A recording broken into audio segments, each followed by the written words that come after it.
When I was younger, I used to think that those three little letters on your boarding pass and luggage tags were abbreviations for the airport, like SAN for San Diego. But that logic makes no sense for airport codes like ORD for Chicago. But don't worry, because today we're going to crack that mystery along with a bunch of other airport facts. We're going to start off with the interesting question of, can turbulence harm airplanes? Well, the answer is yes and no. Turbulence that you encounter on a typical flight is obviously not going to hurt you, but what about the other kinds that you see on YouTube shorts? Sometimes, yes, that can make the plane have structural damage or even make the pilots lose control of the airplane. But in most cases, you shouldn't be too worried because the pilots do everything they can to avoid very bad turbulence anyway. And for flights that absolutely have to fly through super rough air, pilots usually have to be specially trained for that. Next, we're going to look at the age-old question, what is that white trail behind airplanes super high up? No, that's not a super long skinny cloud, nor specially colored smoke. You see, the higher up you go in the atmosphere, it gets colder and thinner. Airplane engine exhaust is very hot and thick. Airplanes usually fly at around 30,000 to 40,000 feet, and the air is very cold there, so when you mix that exhaust with colder air, you basically get condensation, similar to what happens to your breath on a cold day. So, those white clouds you're seeing is just engine exhaust. Next up, how do airlines choose what aircraft to fly? The answer to this is really simple. It's just two factors, which I'll explain in a moment. The first is the route. If an airline is going to set a smaller route from Los Angeles to Denver, they might choose a smaller plane like the 737. But if they're flying from Los Angeles to London, they'd fly a bigger plane with a longer range, like a 787.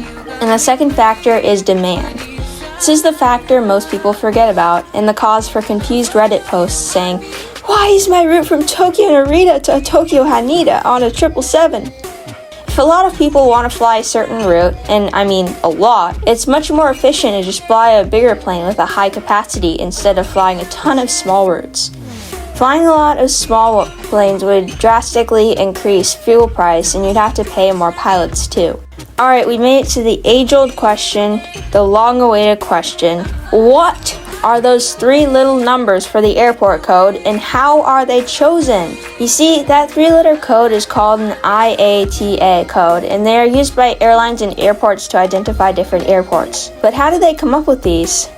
Well, these are the three most common methods.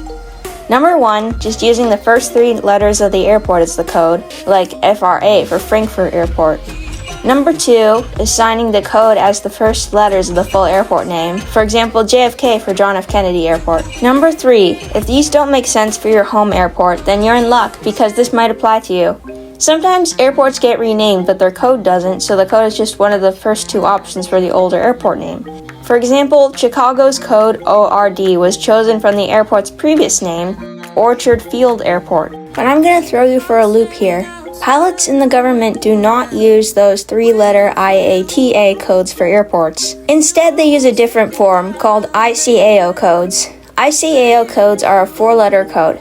The first letter in the code is for the region. For example, for airports in the mainland US, you'd use a K. The next three letters are the ICAO code or decided by the government, it depends. If you learned something new from this video, please drop me a like. It helps a lot in my battle against the YouTube algorithm. And once you click away from this video, you will never see my videos again. So if you do want to see my videos, give me a sub.